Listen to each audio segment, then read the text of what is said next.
আল্লাহ পাক বলেন, ও জিবরাইল পয়গম্বরকে জানিয়ে দাও, না না, আমি এমন কোন সিদ্ধান্ত নেব না যে সিদ্ধান্ত নিলে আমার পয়গম্বরের কষ্ট হয়। আমি পয়গম্বরের কষ্ট হয় মতো কোনো রায় দেব না, কোনো সিদ্ধান্ত দেব। সুবহানাল্লাহ বলি। আর ভাইরা, তাই আল্লাহর হাবিব বলেন, যতক্ষণ পর্যন্ত আমার একটা উম্মত জান্নাতে না যাবে, জাহান্নামে থাকবে, ততক্ষণ পর্যন্ত আমি আল্লাহর জান্নাতে যাইতে রাজি হব। তাই আমাদের ভাগ্য কত ভালো, শেষ জামানায় আল্লাহ আমাদেরকে পাঠাইছে সর্বকালের সর্বযুগের সর্বশেষ নবী, আখিরি পয়গম্বর হযরতে মুহাম্মদ আরবী সাল্লাল্লাহু আলাইহি ওয়াসাল্লামের উম্মত বানায়া আল্লাহ পাক আমাদেরকে কোরআনে কারীমের মাধ্যমে শ্রেষ্ঠত্বের মর্যাদা দিয়েছেন। কিয়ামতের কঠিন ময়দানে আল্লাহর আদালতে আমাদেরকে রাজসাক্ষী বানাবেন। সুবহানাল্লাহ বলে। ওয়াকাযালিকা জাআলনাকুম উম্মাতাও ওয়াসাতা লিতাকুনু শুহাদা আলান নাস। আল্লাহ কয়, তোমাদেরকে আমি খিয়ার না দুলা মধ্যপন্থী উম্মত বানাইলাম, কারণ কিয়ামতের ময়দানে তোমরা আমার আদালতের সাক্ষী হবে। সুবহানাল্লাহ। তোমাদের উপর সবচাইতে শ্রেষ্ঠ কিতাব নাযিল করে দিলাম। আল্লাহু আকবার বলেন। সপ্তাহের সবচাইতে শ্রেষ্ঠ দিন জুমার দিন তোমাদেরকে দিলাম। আল্লাহু আকবার বলেন। সপ্তাহের সবচাইতে সেরা দিন, সবচাইতে লিডার দিন জুমার দিন। কথা বলেন ঠিক কিনা? সাইয়্যিদুল আইয়াম, সমস্ত দিনের সরদার হলো জুমার। আল্লাহ ডাক দিয়ে কয়, ও আমার হাবিবের উম্মত, আমি আল্লাহ কোরআন নাযিল করেছি রে, কোরআনের সংরক্ষণের দায়িত্ব আমি আল্লাহ নিলাম। তাই উম্মুল কুরা ইসলামিয়া বাশারিয়া মাদ্রাসা থেকে আজকেও হাফিজ ছাত্রদের পাগড়ি দেওয়া হবে। প্রতি বছর লক্ষ লক্ষ কোরআনের হাফেজ বাহির হয়।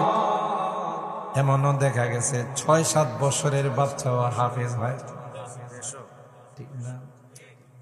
আমার ভাগে স্কুলে পড়লে দেখা যায় একটা কবিতা মুখস্থ করলে ২ দিন সময়, আর এমনও হাফেজ বাচ্চা আছে যারা এক বৈঠকে আধা পারা সবক শোনায়। সুবহানাল্লাহ। কালকে কয়েন ওয়ালাকাদ ইয়াসসারনাল কুরআনা লিযিকর ফাহাল মিন মুদ্দাকির। আল্লাহ বলেন, কোরআনকে আমি আল্লাহ সহজ করে দিলাম। আমি আমার অনেক বয়ানে বলি, কোরআনের বিরোধিতা যত বাড়বে হাফেজদের বয়স তত কমবে। কথা কয় না? বিরোধিতা বাড়বে ৬ বছরের জায়গায় ৫ বছর, আরো বাড়বে ৪ বছর হবে, আরো বাড়বে ৩ বছর হবে, আরো বাড়বে ২ বছর হবে, আরো বাড়বে ১ বছর হবে, আরো বাড়বে। আল্লাহ কই হেফসখানা উজ্জা পাড়াই রাখবো না, মার পেটকে হেফসখানা বানাবো। এই ক্ষমতা আমার আল্লাহর আছে না নাই? বাচ্চাকে উস্তাদের কাছে দিয়ে আসলো, উস্তাদজি বাচ্চাটা এতিম, তার বাবা ওসিয়ত করে গেছে হাফেজ বানানোর জন্য। বাচ্চাটাকে আপনি কোরআন পড়ায়েন, হাফেজ বানান। উস্তাদজি কোলে বসাইয়া বাচ্চাকে বলে, বাবা পড়ো আউযু বিল্লাহি মিনাশ শাইতানির রাজিম। ছোট বাচ্চাটা কয় বিসমিল্লাহির রাহমানির রাহিম। সুবহানাল্লাহ। উস্তাদ কয় আমি কই আউযু বিল্লাহি, হেদি কই বিসমিল্লাহ। সুবহানাল্লাহ বলেন। এরপরে তিনি বললেন, পড়ো আলহামদুলিল্লাহি রাব্বিল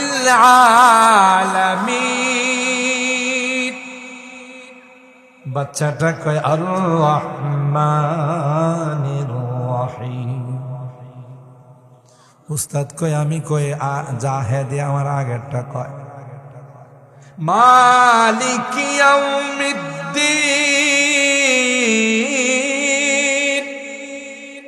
বাচ্চাটা কয় ইয়াকা না'বুদু ওয়া ইয়াকা নাস্তাঈন। সুবহানাল্লাহ বলেন। কারবার ডাক এভাবে পড়তে পড়তে পড়তে পড়তে দেখা গেল 15 পারা পর্যন্ত বাচ্চারা বইরা ফেলাইছে। সুবহানাল্লাহ, আস্তে কোন সুবহানাল্লাহ। বাচ্চার মা কি খবর দিল? বাচ্চার মা পাগলের মতো দৌড়াইয়া আসে, পাশের রুমে দাঁড়াইয়া কান্দে আর কয় বুঝেছি রে উস্তাদজি, মনে হয় আমার বাচ্চাটা কোন দুষ্টমি করছে। কথা কয় না, এই জন্যে আপনি আমাকে খবর দিয়েছেন। মা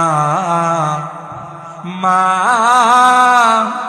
কান্দে আর কয় বদুয়া দিয়েন না, বাচ্চাটার বাবা না, এতিম সন্তান। বাচ্চাটার চেহারার দিকে তাকাইয়া আমি দ্বিতীয় কোন সংসার করি নাই। এ মা, হাদিসের মধ্যে পয়গম্বর কয় যে মা সন্তানের চেহারার দিকে তাকাইয়া জীবন যৌবনকে বিসর্জন দিবে, দ্বিতীয় কোনো সংসার করবে না, পয়গম্বর কয় কিয়ামতের কঠিন ময়দানে আল্লাহ পাক ওই মার জন্য আরশে আজিমের নিচে ছায়ার ব্যবস্থা করে দিবে। মেয়েরা পারে, পুরুষরা পারে না। এই জন্য গ্রামগঞ্জের প্রবাদ বাক্য আছে, মা মারা গেলে বাবা তাওই হয়ে যায়, তালই হয়ে যায়। কথা কয় না, মারা পারে, বাবারা পারে না। ওই মা কান্দে আর কয় উস্তাদজি মাফ করে দিয়েন, ছোট্ট বাচ্চা বুঝে নাই।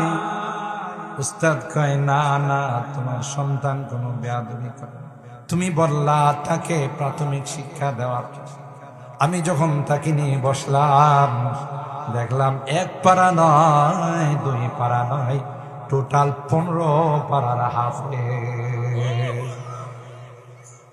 এ মুসলমান, মেশিন যেমন হয় প্রোডাক্ট সেরকম হয়। কথা কয় না, মেশিন ভালো তো মাল ভালো, মেশিন খারাপ প্রোডাক্ট খারাপ। যে মা সন্তান পেটি নিয়ে নামাজ পড়ে, কোরআন পড়ে, পর্দা মেনটেন করে, ওই মা সন্তান কোনোদিন খারাপ হতে পারে না, কারণ এটার প্রভাব সন্তানের উপর পড়ে যায়। বলুন ঠিক কিনা? মা ডাক দিয়া কয় মনে হয় ওই বাচ্চাটা যখন পেটে ছিল 15 পারা আমি মুখস্থ করেছিলাম, মনে হয় রে ওই বাচ্চাটাও পেটের থেকে 15 পারা মুখস্থ করে ফেলেছে। কথা বলেন ঠিক কিনা? তাইলে আল্লাহ কি মার পেটকে হেফসখানা বানাইতে পারে না? আর জোরে বলেন পারে না? পারে। যত ষড়যন্ত্র বেশি হবে তত আল্লাহ কোরআনকে আরো এক ধাপ আগিয়ে দিবে। ঠিক কিনা বলেন? বাংলাদেশের ছোট ছোট কুচি কাঁচা বাচ্চারা বিশ্ব কম্পিটিশন, বিশ্ব কোরআন প্রতিযোগিতায় গিয়ে বিশ্বকে তাক লাগাইয়া আমার দেশের লাল সবুজের পতাকা উড্ডীন করে। আজ পর্যন্ত দেশের কোন ক্রিকেটার, দেশের কোন ফুটবলার পারে নাই, যা পারছে আমার কোরআনের পাখিরা। ঠিক কিনা বলেন? খুরশিদে দীনে, খুরশিদে দীনে আহমদ কা आलम के उफुक पर चमकेगा। আরে কোরআনের লাইট তো আল্লাহ লাগাইছে। তুমি সুরতালি কুরুতালি ষড়যন্ত্র কইরা কোরআনের লাইট বন্ধ করে দাও। যারাই বন্ধ করতে যাবে তারাই অফ হয়ে যাবে, কোরআনকে কোনোদিন অফ করতে পারবে না। ঠিক কিনা বলেন? खुर्शीद दीन अहमद का आलम के उफ़क़ पर चमकेगा, ये नूर हमेशा चमका है, ये नूर हमेशा चमका है, ये नूर बराबर चमकेगा। इल्म हुनर का गहवारा तारीख का वो से पारा है, हर फूल हाय के सोना है, हर सल्व यहाँ मीनारा है। अल्लाहु अकबर। कोहसार यहाँ दब जाते हैं, तूफान यहाँ रुक जाते हैं। কত ষড়যন্ত্র ফেরাউনের যুগ থেকে নিয়ে নমরুদের যুগ থেকে নিয়ে দ্বীনের ইসলামের কোরআনের বিরুদ্ধে একটাও সফলতার চেহারা দেখতে, বরং যারা ষড়যন্ত্র করছে সবগুলো জুতার পিটা খায়া দুনিয়া থেকে বিদায়। ঠিক কিনা বলেন? কোহসার হাত দব जाते तूफान यहाँ रुक जाते हैं, इसका फकीरी के आगे, इसका फकीरी के आगे शाहों की महल झुक जाते हैं। इल्म हुनर का गहवारा तारीख का वो से पारा है, हर फूल हाय के सोना है, हर सल्वा यहाँ मीनारा है। खुद साक़ी कौसर मेरा की नई खाने की बुनियाद अरे কি করে তুমি সফল হবে? কোরআনের এই মাদ্রাসাগুলোর ভিত্তি তো সরকারে দো আলম নবী তার লাঠি মোবারক দিয়া মিয়া। গোটা বিশ্বের সমস্ত শক্তি মহাশক্তি